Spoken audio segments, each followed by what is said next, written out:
Queridos, quero repartir algo com vocês nesta manhã. Ontem fomos tremendamente abençoados, tivemos o evento lá na chácara, depois você vai ver algumas imagens. E os pais estavam aqui com os filhos no final do culto, foi muito legal tudo o que aconteceu. E ontem um filho estava ministrando aqui, na verdade todos nós somos filhos, né? Mas representando essa filiação, o Jairo, né? O Jairo e o Cris dão uma dupla de zagueiro boa, né? Porque os bichos são altos para dedéu. E fui muito abençoado com a palavra do Jairo, mas o que mais me chamou a atenção é como Deus é maravilhoso. Boa parte do que o Jairo falou, eu já tinha colocado para conversar com vocês nesta manhã. Então eu vejo o compromisso de Deus, claro, um pouquinho diferente a forma como eu vou abordar, mas fui muito abençoado através da palavra. O Jairo deve ter o quê? Uns 20 anos, 20 e poucos anos. E eu creio realmente Deus está levantando uma geração muito abençoada aqui nesse lugar. E eu louvo a Deus por isso. O tema da minha palavra é o coração de um bom pai. E hoje é dia dos pais. E precisamos, claro, vamos falar dessa questão da paternidade, do pai. Mas eu quero também falar um pouquinho do contexto de família. É um dia que nós olhamos para o papel dos pais e de como deve ser o coração de um homem de Deus. E para alguns é um dia um pouco estranho. Talvez você não tenha mais o seu pai próximo a você, o Senhor já o recolheu. E talvez para alguns, mesmo tendo o seu pai, mas por conta do relacionamento não ter sido bom com o seu pai, então há um distanciamento. Então realmente para alguns eu sei que não é muito fácil, por conta de algumas questões que aconteceram dentro da sua casa, algumas lembranças não muito boas que você tem, mas eu quero te dizer algo nesta manhã. O salmista fala no Salmos 27, verso de número 10, que ainda que o seu pai e a sua mãe te abandonem, o Senhor, Ele te acolherá, Ele cuida de você, porque Ele é um bom pai. Ele é um bom pai. Então baseado nisso eu quero conversar contigo, porque no reino de Deus, as nossas feridas e as nossas dores, elas são curadas, elas são saradas. No reino de Deus nós encontramos o sentido desta paternidade através do amor de Cristo Jesus, daquilo que Ele demonstrou para nós naquele sacrifício na cruz do Calvário. Provérbios capítulo 17, verso de número 6, diz assim: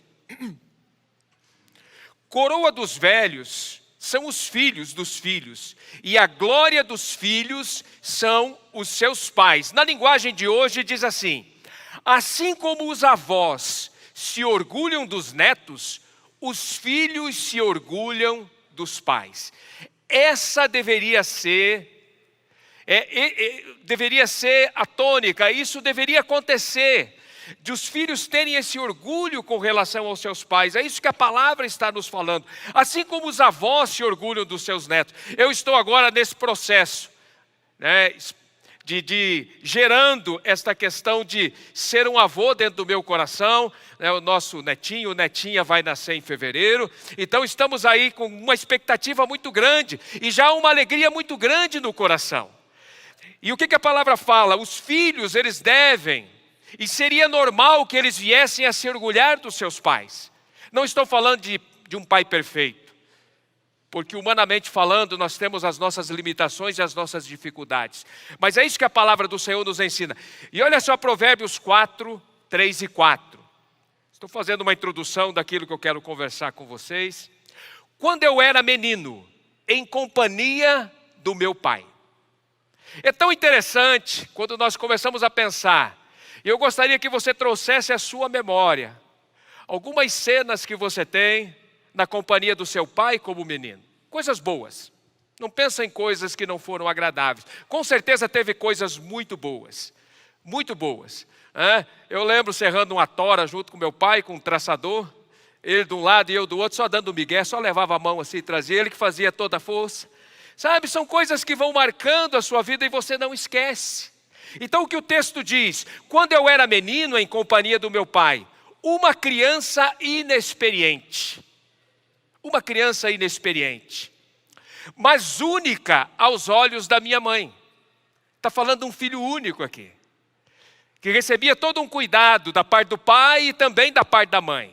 Mas olha só o final desse versículo, gente, a palavra de Deus é tremenda. É tremenda, é tremenda, é tremenda. Olha só o que diz o texto. me ensinava e me dizia: que o seu coração retenha as minhas palavras, guarde os meus mandamentos e você viverá. Por mais que você teve dificuldades com o seu pai ou com a sua mãe, mas com certeza, alguns conselhos que você ouviu, e se você colocou em prática na sua vida, eu tenho certeza que isso trouxe bênção para você. E quando eu olho para a palavra de Deus e eu fico pensando naquilo que Deus como Pai, Ele quer fazer e realizar na minha vida e na sua vida, aí eu fico maravilhado, queridos. Porque nós somos experientes, nós somos como esta criança, uma criança inexperiente, que olha os pais, que olha para o pai e vê no pai um super-herói. Tem uma historinha muito interessante, um pastor, uma igrejinha do interior, uma igreja muito simples, e ele tinha 2 filhos, 2 meninos pequenos. Eu escutei essa história acho que uns 20 anos atrás, e preparando essa palavra ela me veio à memória. Lá no templo antigo, o pastor que estava ministrando, nem lembro o nome dele, ele contou num contexto um pouquinho diferente, e quando eu estava preparando essa palavra me veio essa historinha, ela exemplifica muito isso. E aquele pai cuidando da igreja, e os 2 meninos aprontavam muito. Interessante que meninos aprontam, meninas também, quando são pequenos. Eu lembro lá no templo antigo, queridos, a gente brincava que de tempo em tempo o Senhor vai levantando, né, uma geração, e eles vão se juntando, e nós temos uma turminha do fervo aqui do avivamento. Lá no templo antigo nós tínhamos uma turminha pequenininha que esvaziava pneu de carro. Pensa uma turminha que aprontava. Pensa uma turminha que aprontava. E aquele pai tinha esses 2 filhos, e esses 2 filhos aprontavam muito, e corriam para lá e corriam para cá. Ele sempre falava: não vão brincar na igreja, não vão na igreja, brinquem aqui fora, tal. E eles foram brincar dentro da igreja. Entraram na igreja e o pai escutou o barulho, a casa pastoral próxima à igreja, ele escutou o barulho e ele entrou na igreja. Quando ele entra na igreja, eles veem que o pai está chegando, ele se esconde, os 2 meninos, os 2 irmãos se escondem. E ficam agachadinhos naqueles bancos de madeira. O pai entrou, quando ele abriu a porta, ele viu a perninha dos meninos. Mas o que é o coração de um bom pai? Ao invés de dar uma bronca, no lugar de gritar com os meninos, ou corrigi-los, ele fez de conta que ele estava abismado com o que estava acontecendo. E lá no interior ele pergunta assim: quem está aí? Aí um dos meninos espertinhos diz assim: nós é os anjos. Nós é os anjos. E aí o pai: mas se é os anjos, então avoa que eu quero ver. Aí o outro menino assim: nós não pode, nós é fiote.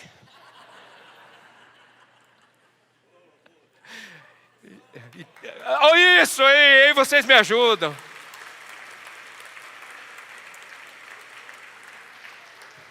Meu professor de piadas, pastor Dilon, está aqui, então ele aprovou aqui, né? Estamos no caminho aqui. Mas o que eu quero exemplificar com essa pequena brincadeira, o coração de um pai, porque às vezes nós somos muito prontos a dar sermão. Não faça isso, pai. Mas quando a gente consegue contornar de uma forma diferente, a gente marca a vida das nossas crianças. E é muito interessante, o nosso Deus é assim, Ele nos ama, muitas vezes Ele nos põe no prumo, Ele corrige situações na nossa vida, mas Ele derrama o seu amor sobre nós. E é isso que nós precisamos experimentar cada vez mais. Eu fiz um pequeno acróstico da palavra pai, muito simples. Coloca na tela grande para nós, por favor. Veja só, pai, proteção, provedor, é alguém que precisa estar presente. É isso que a criança espera com relação ao seu pai, aos seus pais. Aqui entra pai e mãe, mas em especial a figura do pai. É aquele que vai trazer a proteção, é aquele que vai trazer a provisão para a sua casa, é aquele que vai estar presente e se fazer presente em todos os momentos. É alguém que vai dar amparo, vai ser amigo, vai ser um ajudador, vai se esforçar para ser amoroso. Eu estou te falando de coisas que todos nós precisamos nos esforçar. Alguns têm um pouco mais de facilidade, outros precisam se esforçar um pouco mais. Mas quando eu olho para isso, isso é o propósito de Deus para as nossas vidas como pais. Nem todos que estão aqui são pais, mas todos nós somos filhos. E todos nós geramos expectativas com relação aos nossos pais. Incentivador, aquele que se importa. Pai precisa ser aquele que se importa com os seus filhos, que incentiva. E quando eu olho para essas características, eu fico pensando no coração de Deus. O nosso Deus é um Deus que nos protege, é um Deus que traz provisão sobre as nossas vidas, é um Deus que se faz presente em toda e qualquer situação no nosso dia a dia, é um Deus que nos dá o amparo, é um Deus que é o nosso amigo, é o nosso ajudador, que nos ama, queridos. É um Deus que nos incentiva a crescermos e a experimentarmos coisas maiores e melhores. E é um Deus que se importa com o seu dia a dia, com tudo o que acontece à sua volta. Esse é o nosso Deus. Esse é o nosso Deus. Quando criança, a nossa imagem do Pai é de alguém que protege e que podemos confiar. Alguém que possa cuidar de nós. Alguém que responde às nossas muitas perguntas. Nós poderíamos buscar na Bíblia tantos exemplos e poderíamos falar tanto sobre a graça de Deus, sobre a sua fidelidade, sobre a sua misericórdia. Mas nesta manhã, eu quero desenvolver um pouquinho contigo um pensamento de um texto muito conhecido dentro da palavra de Deus. E pensando na exegese desse texto, que seria a aplicação do texto, ele se aplica em diversas áreas da nossa vida. Em diversas áreas. Mas hoje em especial eu quero trazer ele para um contexto familiar. Num contexto de relacionamento entre pai e filhos. Jesus contou várias parábolas e entre as aproximadamente 40 parábolas que ele contou. O que é parábola? Parábola é uma experiência terrena, uma história terrena que nos mostra também aquilo que acontece no mundo espiritual. Então Jesus, quando ele conta a parábola do filho pródigo, em Lucas capítulo 15, do verso 11 ao 24, eu quero olhar para esse texto junto com você de uma forma um pouquinho diferente, num contexto um pouco diferente. Vamos ler o texto, com certeza você já leu esse texto, com certeza você já ouviu mensagens sobre esse texto, mas o que mais me deixa impressionado e maravilhado com a palavra de Deus é que ela sempre se renova e o Senhor sempre tem algo a acrescentar nas nossas vidas. Diz assim o texto. Jesus continuou, um homem tinha 2 filhos. Fala assim, 2 filhos. Ele tinha 2 filhos. O mais novo disse ao seu pai, pai, quero a minha parte da herança. Assim ele repartiu a sua propriedade com eles. Não muito tempo depois, o filho mais novo reuniu tudo o que tinha e foi para uma região distante. E lá desperdiçou os seus bens, vivendo irresponsavelmente. Depois de ter gasto tudo, houve uma grande fome em toda aquela região. E ele começou a passar necessidades. Por isso, foi empregar-se com um dos cidadãos daquela região, que o mandou para o seu campo a fim de cuidar de porcos. Ele desejava encher o estômago com as vagens de alfarrobeira que os porcos comiam, mas ninguém lhe dava nada. Caindo em si, ele disse, quantos empregados de meu pai têm comida de sobra e eu aqui morrendo de fome? Eu me porei a caminho e voltarei para o meu pai e lhe direi, pai, pequei contra o céu e contra ti. Não sou mais digno de ser chamado teu filho, trata-me como um dos teus empregados. A seguir levantou-se e foi para o seu pai, estando ainda longe, seu pai o viu e cheio de compaixão correu para o seu filho e o abraçou e o beijou. O filho lhe disse, pai, pequei contra o céu e contra ti. Não sou mais digno de ser chamado teu filho. Mas o pai disse aos seus servos, depressa, tragam a melhor roupa e vistam nela, e coloquem um anel em seu dedo e calçados em seus pés. Tragam um novilho gordo e matem-no, vamos fazer uma festa e alegrarmos. Pois este meu filho estava morto e voltou à vida, estava perdido e foi achado. Começaram a festejar o seu regresso. Até aqui. É muito interessante esse texto, ele tem várias aplicações e vários ensinamentos. Mas eu quero pensar aqui com você em algumas questões com relação a um contexto de família. Relações entre pais e filhos são bonitas, mas também complexas.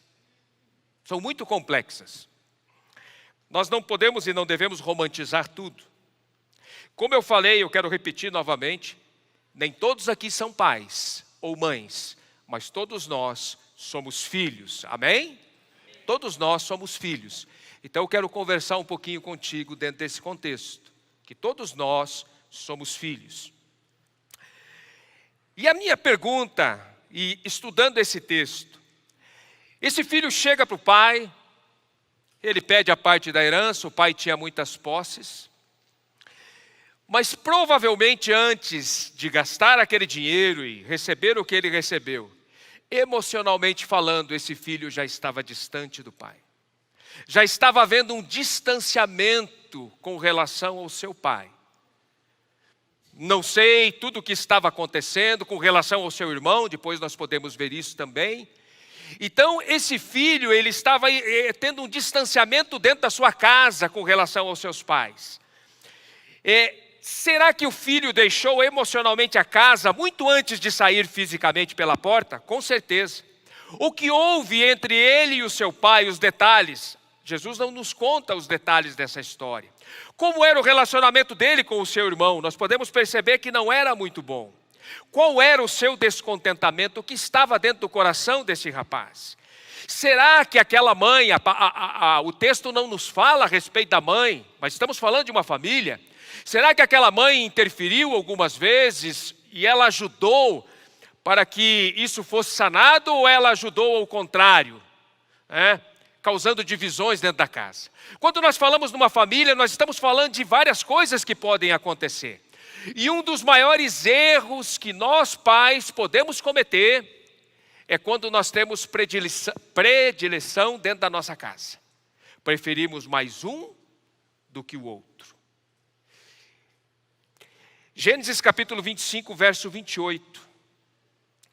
Isaac preferia Esaú, porque gostava de comer de suas caças. Mas Rebeca preferia a Jacó. O texto é muito claro. Havia uma preferência. O pai gostava de Esaú. A mãe gostava de Jacó.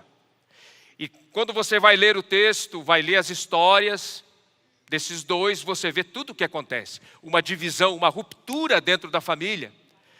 Isaac, um homem tão sábio, Rebeca, uma mulher tão sábia, com tanta intimidade com Deus, com tantas experiências com Deus, mas eles não foram sábios na condução, na criação dos seus filhos. Havia uma preferência e essa preferência era clara, ela era notória dentro da casa de Isaac. Isaac tinha preferência por Esaú, Rebeca tinha preferência por Jacó. A Bíblia fala que o nosso Deus não faz acepção de pessoas. E quando eu olho aqui para cada um de vocês, eu posso afirmar categoricamente, embasado naquilo que a Bíblia me ensina, que o mesmo Deus que ama o Christopher, é o mesmo Deus que ama o Fábio, que ama o Odilon, que ama a Rosângela, que ama a Simone, é o mesmo Deus. Ele não faz acepção de pessoas. Ele nos ama de uma forma maravilhosa, poderosa. E esse princípio ele nos deixa muito claro que nós precisamos nos esforçar para colocarmos em prática. Agora é claro, eu já escutei várias vezes, e inclusive eu já falei isso, eu penso que nem foi uma nem duas vezes, foram muitas vezes. Deus não tem filhos prediletos, mas Ele tem aqueles que se aproximam, que querem estar mais próximos a Ele. E quanto mais você vai estar próximo a Ele, mais você vai usufruir desta bênção. Nós como filhos, quanto mais estivermos próximos ao nosso Pai, mais nós vamos ser abençoados por esse Pai. Isso em questões terrenas também. Claro que aqui tem algumas dificuldades, por conta de criação, contexto. Às vezes os pais não entendem isso, que o que os filhos querem é só estar perto do pai. Só quer estar perto. O pessoal foi para a chácara ontem, dormiram em barraca. Gente, pensa o frio que estava na sexta-feira. Mas você acha que essa criançada não vai lembrar disso para o resto da vida? Passei um frio com meu pai lá, mas foi muito legal. Poder jogar uma bola junto, poder fazer coisas simples que marcam a vida. Porque depois de um tempo, eu lembro quando os meninos eram pequenos, a gente ia lá no Parque Barigui e dava pipoca para aqueles gansos perturbados lá, porque eles vêm tudo em cima aí. Hoje não tem mais graça fazer isso, mas quando eles eram pequenos, era muito interessante fazer isso. Era muito divertido fazer isso. Então tem algumas coisas que tem o tempo que elas precisam acontecer. Quando passa aquele tempo, então você que tem filho pequeno, aproveite essa fase. Aproveite. Eu lembro uma vez, eu brinquei com uma criança aqui na igreja, não sei, nós estávamos brincando, e eu falei assim para ele. Falei, você sabia que eu sou o super-homem? Aí ele olhou para mim assim, só porque você está de óculos, pastor? Eu falei, não, eu sou o super-homem. Aí falou assim, não, o super-homem é o meu pai. Ele falou bem assim para mim. Eu falei, que legal, que imagem. O filho tem essa imagem do pai. Ele acaba criando, quando criança, essa imagem do pai. Então, precisamos cuidar muito. Eu queria aprofundar um pouquinho mais nisso, eu estou cuidando do tempo ali. Eu nem vou, meu Deus do céu. Estou na roça, gente, mas vai dar certo. Vamos lá. Precisamos tomar muito cuidado, dentro desse contexto de família aqui. Precisamos tomar muito cuidado com a insatisfação. Nós vemos aqui um filho insatisfeito, que chega para o pai e falou, pai, eu estou insatisfeito, a casa era boa, ele tinha conforto, ele tinha tudo o que se podia imaginar pelo que o texto nos fala, e pelo que o texto nos mostra, ele tinha um bom pai, mas ele estava insatisfeito. Nós vivemos uma insatisfação na nossa sociedade muito grande. Pais insatisfeitos, filhos insatisfeitos, famílias insatisfeitas. Queridos, é impressionante. Já falei isso aqui algumas vezes, isso é uma grande realidade. Você compra uma caixa de chocolate, você abre a caixa e você começa a escolher. Esse aqui é bom, né? Esse aqui eu não vou comer, vai ficando por último. Por quê? Porque hoje a gente tem demais, então você não valoriza aquilo que você tem. Há uma insatisfação dentro do coração. Uma caixinha da Nestlé, né? Da Lacta, não. Se for um Cacau Show, talvez, um Copenhagen. Aqueles docinhos de abóbora que você comia quando era pequenininho, muitos aqui, aquilo lá, gente, nem pensar para essa geração aqui. Que coisa, que negócio feio. Lembra aquele sorvete seco que vinha com um índiozinho com uma flechinha assim em cima? Ruim pra caramba aquilo lá, mas quando você comia aquilo lá, você ficava alegre. A gente ficava satisfeito com aquilo, gente. Ficava ou não ficava? É verdade ou não é? A gente vai ficando muito seletivo com as coisas. Muito seletivo. Eu lembro, até hoje, já faz alguns anos, é muito difícil eu comer um cachorro-quente. Muito difícil. Porque teve um tempo nessa igreja. Nós fizemos tanto cachorro-quente, era eu que cuidava dessa parte do cachorro-quente.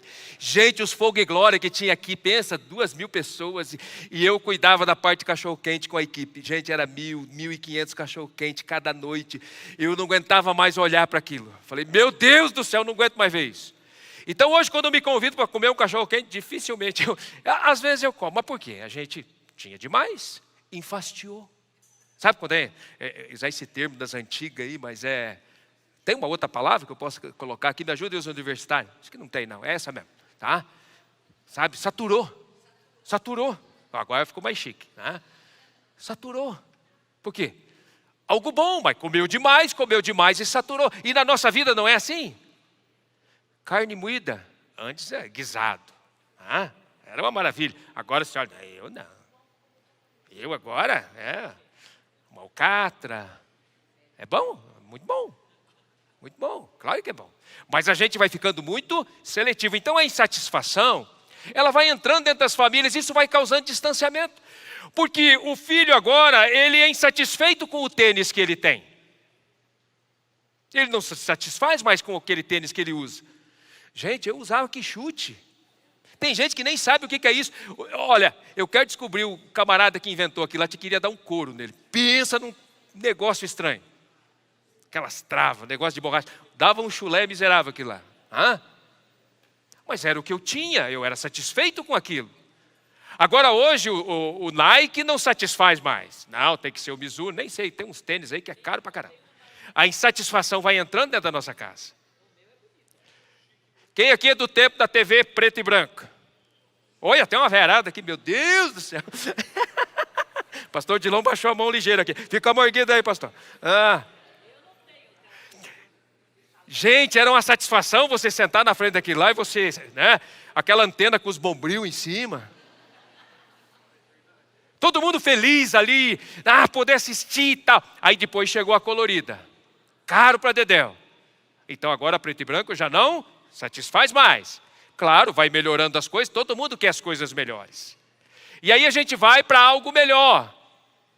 Hoje as TVs são, tem TV de todo jeito.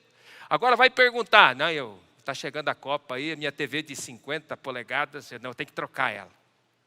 Tem que trocar por uma outra. Por quê? Insatisfação. Não que você não possa fazer isso. Você pode. E se você tem condições de comprar coisas boas, compre. Mas cuidado para a insatisfação não entrar dentro do seu coração. Porque senão você nunca vai estar feliz. E ensinar as nossas crianças nesse tempo é um grande desafio. É um grande desafio porque eles têm demais, eles são muito insatisfeitos. E nós como pais também nos tornamos pais insatisfeitos. O grande remédio contra a insatisfação chama-se gratidão. A gratidão precisa estar dentro do nosso coração, queridos. Ela precisa, se ela não estiver dentro do nosso coração, esse bichinho vai nos pegar. Então nós vemos aqui um filho insatisfeito, que chega para o pai e diz assim: pai, eu quero minha parte da herança. O pai, tudo bem, dá a parte dele. Veja só que interessante, eram 2 irmãos. Esse era o irmão mais novo, ele recebe 1/3 da herança. 33,3,3,3,3,3,3. O irmão mais velho tinha direito ao dobro. O irmão mais velho fica com 66,6,6,6,6,6.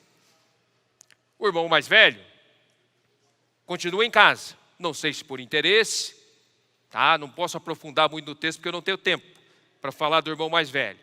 Mas o irmão mais novo, depois de um tempo, primeiro ele pede a parte dele, agora ele sai fora. Ele sai da casa do pai. Queridos, a melhor herança e mais valiosa que nós podemos deixar para os nossos filhos não são coisas materiais. Isso tudo é importante. Uma casa, um carro, isso tudo é importante, mas não é o mais importante de tudo. Provérbios 13:22 diz: o homem bom deixa herança para os filhos de seus filhos. Mas que herança é essa? É o caráter. Sabe, é o compromisso com Deus. É o seu filho, a sua filha olhar para você e falar: meu pai, minha mãe, estou falando num contexto de família, é um homem e uma mulher de Deus. Tem caráter, tem valores. Essa é a maior herança que você pode deixar para os seus filhos. Isso vale muito mais que os tesouros dessa terra, porque tem coisas que o dinheiro não compra. O dinheiro não compra. Interessante quando esse menino sai de casa. Põe lá para nós, por favor. Isso, verso 17. Caindo em si, ele disse. Volta só um pouquinho no verso 16, por favor. Só um pouquinho no verso 16. Ele está ali, ele gastou tudo que ele tem. Bagunçou, festejou, fez a festa. E agora veja só a situação. Quem aqui já esteve próximo a um chiqueiro? Levante a sua mão. A um chiqueiro. Então você vai entender o que eu vou falar agora. Aquele que estava na casa do pai, aquele que tinha do bom e do melhor, agora literalmente ele está dentro de um chiqueiro. Gente, isso aqui é forte, é muito forte. Mas ele está dentro de um chiqueiro junto com os porcos. Agora os amigos dele são os porcos. Ele está ali cuidando dos porcos, com fome. Você que já viu porco comer. Ele agora tem desejo de encher o seu estômago daquilo que os porcos estavam comendo. Olha a situação que chegou esse filho, por conta do afastamento da sua família e do seu pai. Olha a situação que ele chegou. Mas agora no verso 17, diz assim, caindo em si, fala assim, caindo em si. fazendo uma reflexão de tudo aquilo que estava acontecendo, ele cai em si. E sabe, eu creio, eu não tenho dúvidas, ele cai em si, porque tinha um pai que estava orando por ele. Tinha uma família que estava intercedendo por ele. E por mais que o tempo passe, as situações fiquem difíceis, Deus é especialista em trabalhar em causas impossíveis. E talvez você está aqui nesta manhã e você tem uma causa que aos olhos humanos é impossível dentro da sua família. Deus está trabalhando. Deus vai fazer esse menino, essa menina cair em si e entender que Deus o ama, Deus é Pai e Deus quer trazê-lo de volta para os seus braços para cuidar dele. Aleluias, aleluias, aleluias.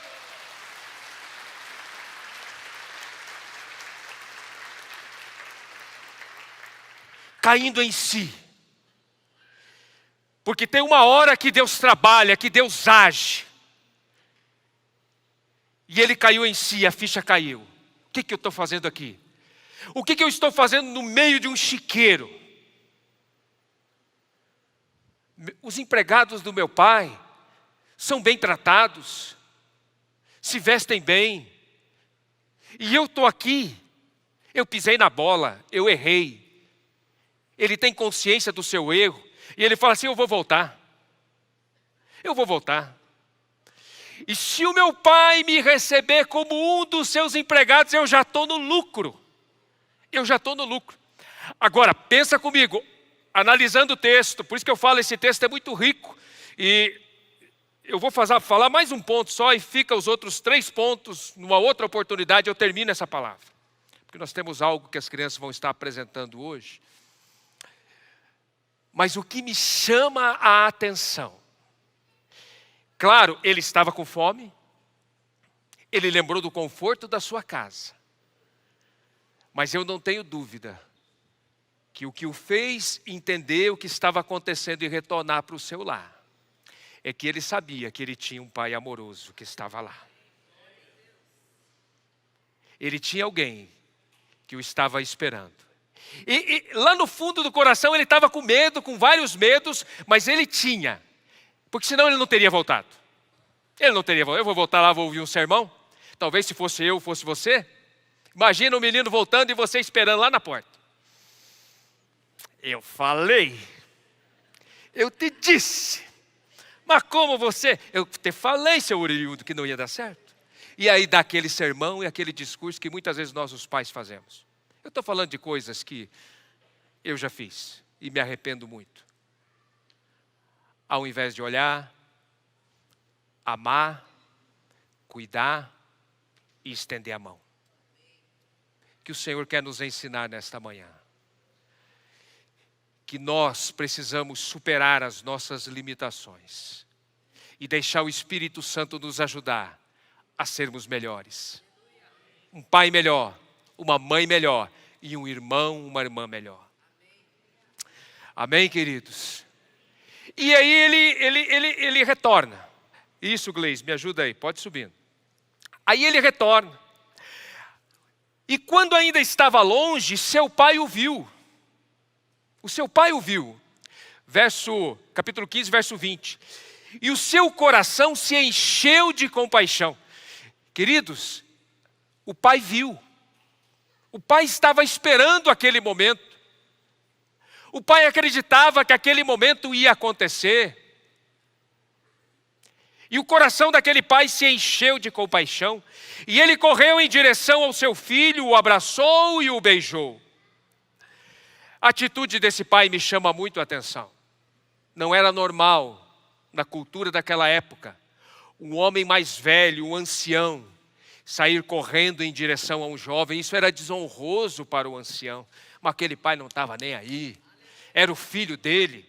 Era o filho que ele amava. Ele não estava nem aí para o que as pessoas iam pensar. O que ele queria era demonstrar o seu amor, o seu coração para com o seu filho. Ele vai em direção ao filho, ele dá um abraço no filho, ele dá um beijo no filho. E quando o filho começa a falar, pai, eu pequei contra o céu, eu pequei contra ti. Lembra o que ele falou lá atrás, o filho? Eu vou voltar, e se eu for como um empregado na casa do meu pai, eu já estou no lucro. Quando o filho começa a falar, eu pequei contra o céu, eu pequei contra ti. para. Você não precisa falar mais nada. O filho nem chegou a falar que queria ser empregado. O pai não deixou ele chegar nesse ponto. O pai não deixou ele chegar nesse ponto. Para, menino. Eu te amo. E para mim o mais importante é que você está aqui. Matem o novilho cevado. O novilho estava lá preparado, porque aquele pai tinha fé que o filho ia voltar. E ele já deixou o novilho preparado, gordinho, pronto para o abate. Me tragam agora roupas novas. Me tragam um anel. Me tragam calçados. Esse meu filho estava morto, mas hoje ele encontrou cuidado, redenção. E aquele pai troca as vestes sujas daquele menino pelo pecado, pelas experiências ruins da vida. Ele coloca roupas limpas. Aquele pai manda colocar um anel no dedo daquele menino. O anel era símbolo de autoridade. Era a caneta do rei. Tudo era selado com o anel do rei. Você não é qualquer um. Você tem um pai. Você tem um pai.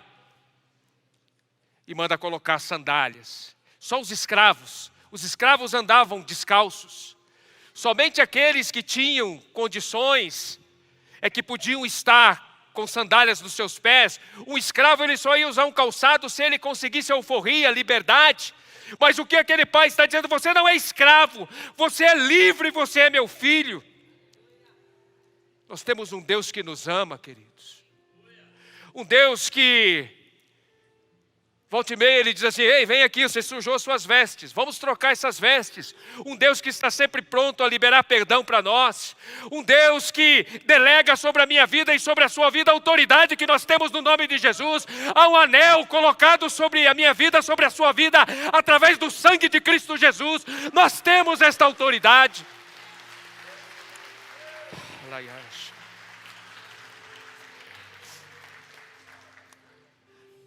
Ele calçou os nossos pés. Nós não somos mais escravos. Eu e você somos livres. Livres. Acontece uma festa naquela casa. E o irmão mais velho fica triste com o retorno do irmão mais novo. Queridos, família é um negócio muito estranho. Que se não for a graça de Deus, se não for a misericórdia do Senhor, coisas difíceis muitas vezes acontecem dentro do lar. Mas o papel do pai é contornar estas situações. E quando o filho mais velho fica chateado por tudo aquilo que estava acontecendo, o pai chega para ele e confronta ele em amor. Meu filho, você sempre esteve comigo. Você ficou com a maior parte da herança. Você continua aqui trabalhando, se esforçando, mas você ainda não entendeu o que é amor. Você ainda não entendeu o que é misericórdia, o que é compaixão. Esse teu irmão estava morto, mas hoje ele está aqui. E eu fico pensando na igreja como uma grande família, e na paternidade que o Senhor nos deu para acolher aqueles que estão chegando, para amarmos estas pessoas, para estendermos as mãos. Ah, mas esse aí tem uma vida toda torta. Não importa, a minha vida era torta, a sua era torta. Jesus nos endireitou, Ele nos colocou em pé, Ele nos abençoa, Ele nos ama, Ele é o nosso bom Pai. Aleluia.